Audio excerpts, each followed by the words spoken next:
In my previous life, my sister Sofia Kennedy and I married at the same time. I became Navy Colonel Harvey Mackenzie's wife, while Sofia married ranch owner Jackson Martin. But both men were in love with the same woman, Ruby Clark. Sofia and I shared Ruby's blood type. After her car accident, we donated blood to save her. When Ruby woke up, she somehow gained the ability to hear our thoughts. When Harvey and I fought, and I wanted him to apologize, Ruby told him I would never forgive him, even if it cost me my life. When Sofia hinted at wanting a simple bicycle for their anniversary Christmas, Ruby told Jackson she actually desired a $200,000 Santana car. Harvey found my personality too stubborn and divorced me. Jackson thought Sofia was too extravagant and divorced her. Sofia and I were abandoned, left to live in loneliness for the rest of our lives. Then I opened my eyes and discovered that Sofia and I had been reborn, our memories intact. This time, Harvey and Jackson could also hear our thoughts. A weak voice pulled me back to reality. Just give Ruby the blood transfusion. We don't need it. I thought, shouldn't Sofia and I be waiting to die in that tin shack? Why am I here? Looking at 3 pale figures on emergency beds and Sofia crying beside me, I realized I had been reborn at the moment they were rushed to the hospital. Ruby, tears streaming down her face, glared at Harvey and Jackson. How could I let your wives donate blood for me? I'm useless, just let me die. Her words were broken, her sobs intermittent, as if she might stop breathing at any moment. Harvey scolded. What are you saying? We grew up together. We won't just stand by and watch you die. After comforting Ruby, Harvey and Jackson turned to Sofia and me, concern etched on their faces. Watching this scene replay exactly as in my previous life, I smiled. Of course, we would donate blood, not just for Ruby, but for these 2 men as well. In my previous life, this donation had triggered our misery. This time, I intended to seize the opportunity. Stepping forward, I gripped Harvey's hand. Don't worry, Harvey. We'll save Ruby. But Sofia and I won't just watch you and Jackson suffer. Go into the emergency room without fear. We're donating blood now. As long as we're here, nothing will happen to you. Harvey was deeply moved by my determination. Ruby, despite her weakness, flashed a brief look of resentment. As the 3 were wheeled into the emergency room, I pulled the still-crying Sofia toward the blood donation area. In our previous life, we had only donated to Ruby under our husband's insistence. Fortunately, Harvey and Jackson had survived, but after that treatment, our previously harmonious marriages gradually fell apart. Minor disagreements, which we could once resolve easily, became irreconcilable. Harvey labeled me unreasonable, and we drifted apart, eventually divorcing. Sofia and Jackson fared worse. Jackson, though wealthy, grew to resent Sofia for her carefree, indulgent ways. Both of us were eventually despised, and our lives grew miserable. Before we died, Ruby had come to our dilapidated tin shack, mocking us. Only then did I realize that after the emergency treatment, Ruby could hear our thoughts. She had used this ability to slander us, sealing our tragic fate. In my previous life, Harvey had once said in disappointment, Violet, when did you become so unrecognizable? My name is Violet Kennedy. Thinking of that, I clenched my fists, nails digging into my palms.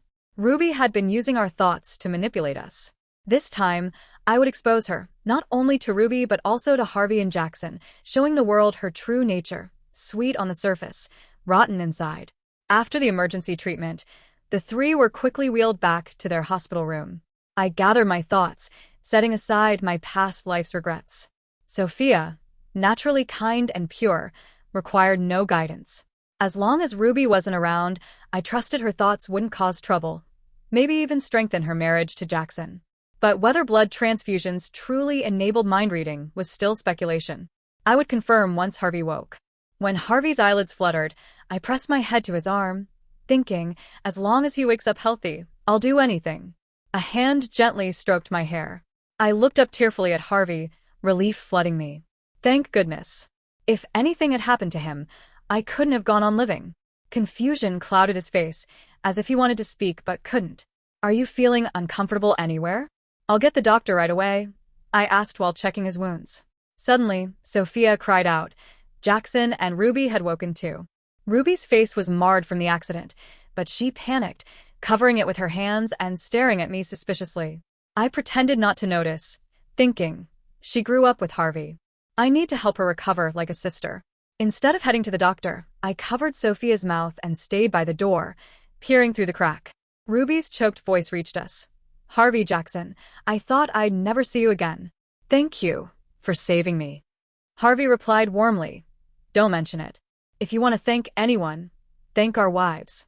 They donated blood to all three of us despite their own health. Ruby paused, conflicted. Then she whispered, after waking up, I think I can hear what they're thinking. Jackson brightened, but Harvey silenced him with a frown. Ruby pouted, a cunning spark in her eyes.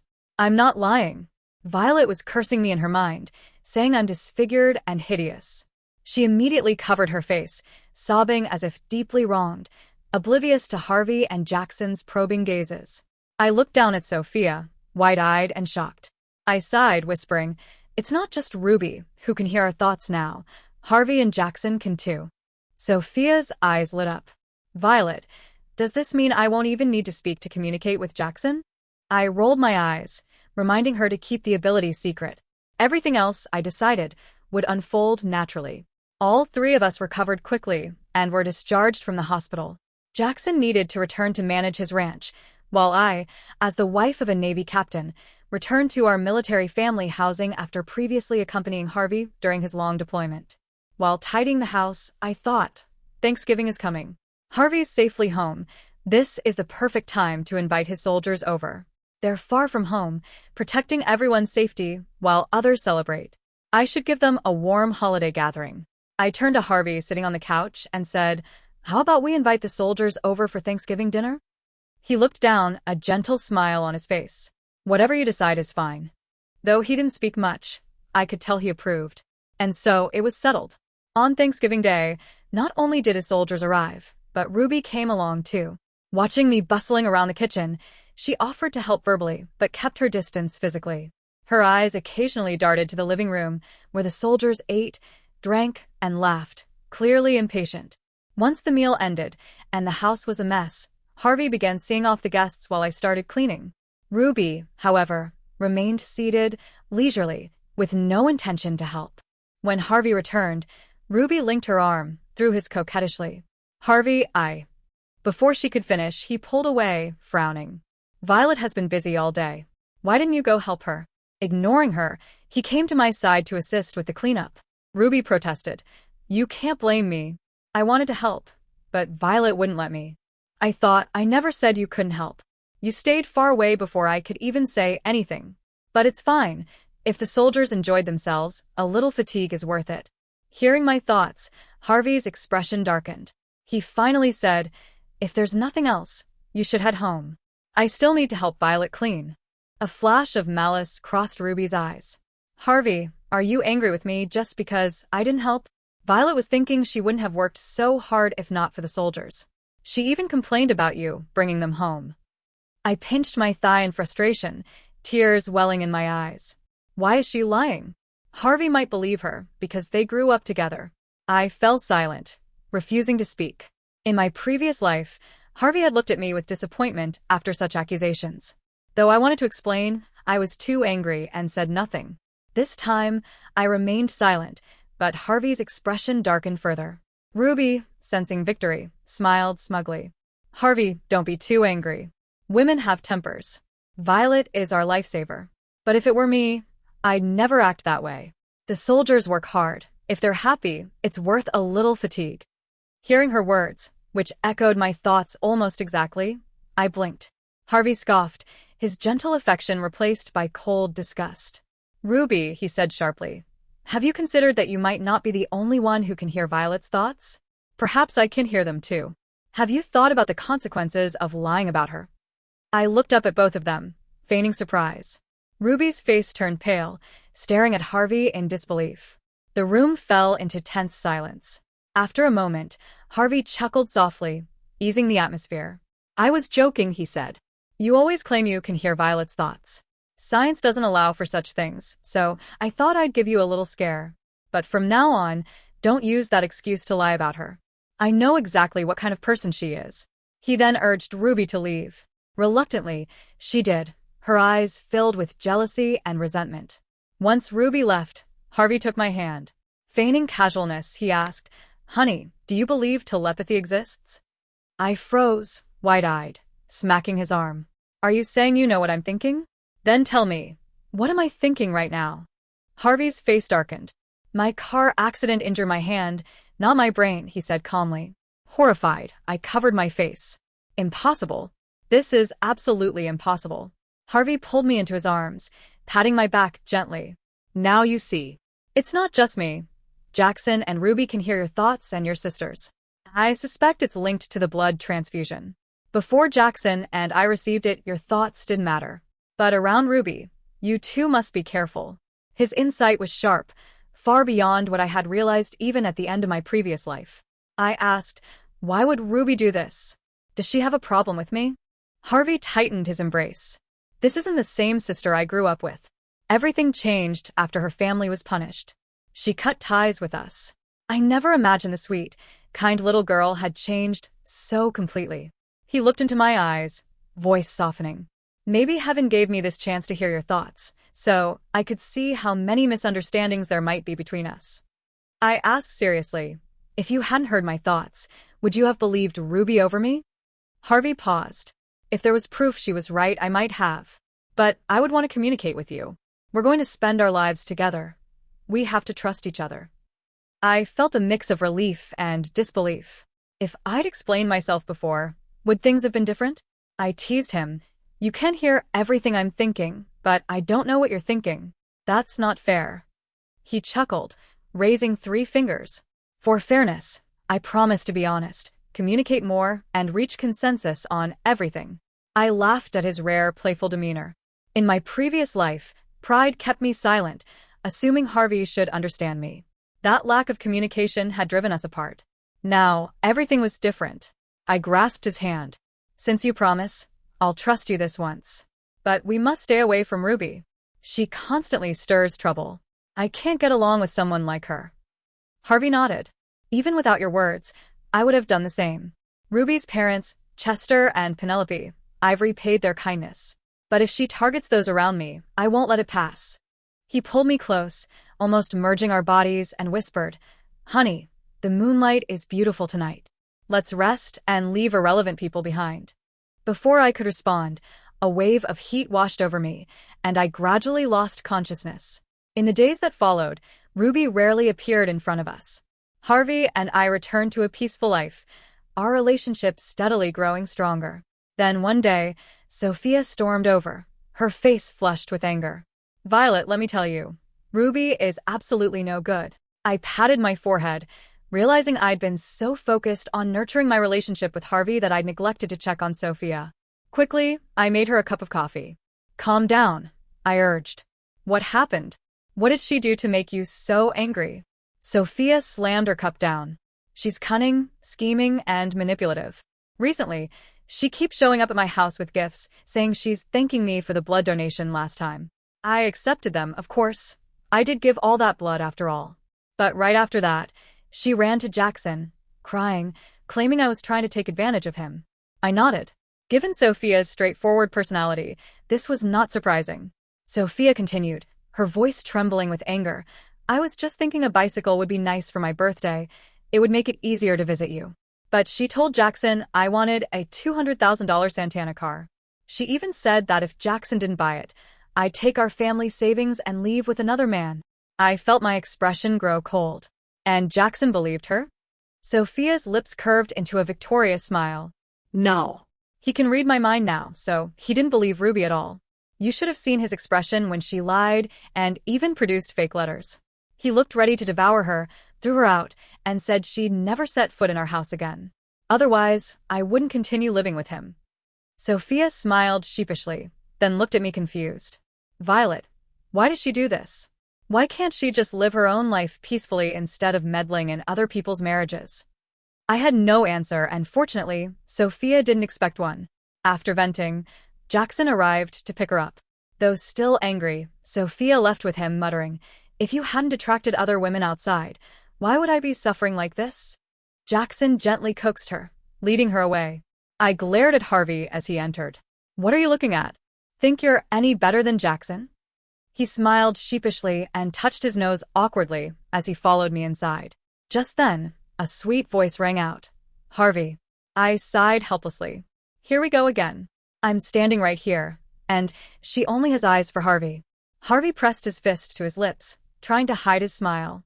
Seeing my unhappy expression, he turned to Ruby outside. Didn't I tell you not to come to our house anymore? Ruby's eyes reddened instantly, tears welling. Harvey, what did I do wrong? Jackson told me not to go to his house either. Is it because your wives don't like me? Please, how could I like a woman trying to seduce my husband? I thought. Harvey's expression turned serious. If there's nothing else, you should go back. Don't act so intimate with me. We're not blood-related, and this will only cause misunderstandings. Ruby's face fell, genuinely hurt. Harvey, are you really going to abandon me, someone who grew up with you, just because of this woman? You promised my parents you'd take care of me. Do you even know what kind of person Violet really is? She pointed at me fiercely. I anxiously tugged at Harvey's arm. Harvey, please believe me. I haven't done anything to betray you. I wondered, will he believe me? He likes Ruby so much. Harvey lowered his head, smiling slightly. Under my threatening gaze, he finally sighed and played along. Stop. How has Violet wronged me in any way? I've told you before. Stop trying to fool me with that mind-reading trick. I know what kind of person she is. Even if she wanted me dead, I'd still love her for the rest of my life. I shook, barely able to contain my laughter at Harvey's devoted act. Ruby's face turned ashen, but she refused to give up. I know it's hard to believe, but I'm telling the truth.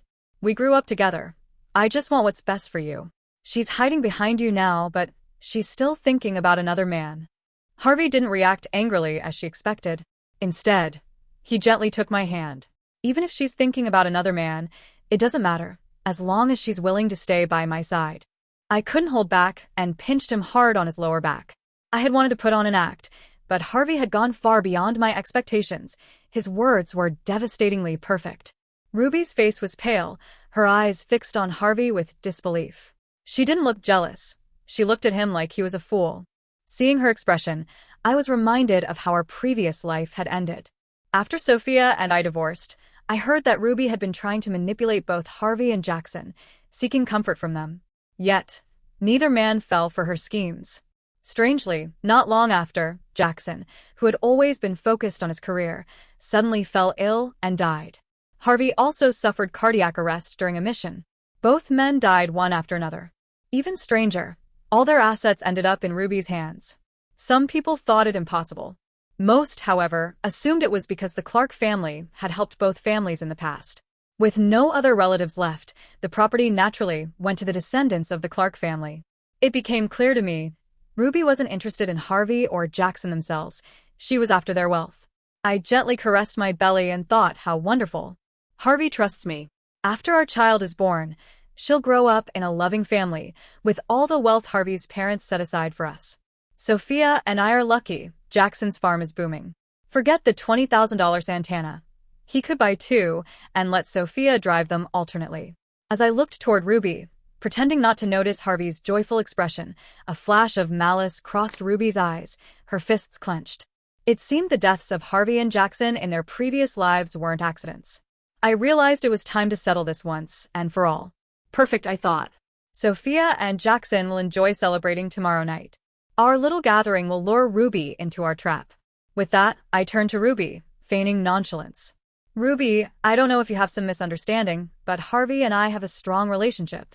Don't even think about coming between us. Ruby gritted her teeth, forcing a fake smile as she left. I explained my suspicions to Harvey. He slammed his palm on the solid wood sofa. How could someone like Chester have such a ruthless daughter? I thought she was still young, but she's rotten to the core. We'll go with your plan. Tomorrow, we'll lure her into the trap we've set. The next day, everything went according to plan. Harvey told Jackson about our suspicions, but Sofia was left in the dark to avoid a direct confrontation. After dinner, I guided Sofia to our room to sleep while Harvey and Jackson crouched in the yard, waiting for Ruby. I lay in bed, listening to Sofia snore beside me, anxious. What if I'm wrong about this? Ruby didn't disappoint. In the middle of the night, a commotion erupted downstairs. Let go of me. Let me go. A woman cried. Clearly Ruby. I jumped out of bed. The noise had already attracted neighbors. Outside, Our small yard was packed with onlookers. Ruby sat disheveled on the ground, looking pitiful under the dim light. Harvey, what did I do wrong? Why are you and Jackson treating me like this? Late at night, a pitiful woman faced two cold men in the yard. The crowd whispered, some defending Harvey and me. Harvey spoke firmly. She tried to set fire to our house. Look at all this oil on the ground. If we hadn't discovered it in time, all four of us could have burned alive. The crowd gasped. Someone muttered, the Clark family's daughter couldn't possibly do such a thing, right? Another replied, don't underestimate her. She reported on others before. She's capable of arson now. Some called the police directly. I wiped my face, then stepped forward, grabbed Ruby's hair, and slapped her. We treated you like our own sister, and you tried to kill us to steal our men? How can someone this vicious exist? Ruby sobbed, Violet, please forgive me. I was confused, led astray by bad thoughts. I promise I'll stay far away from them from now on. Turning to Harvey and Jackson, she added, I was just jealous of how well you treat your wives. Before, it was only the three of us, but since you married, I felt like I was drifting away.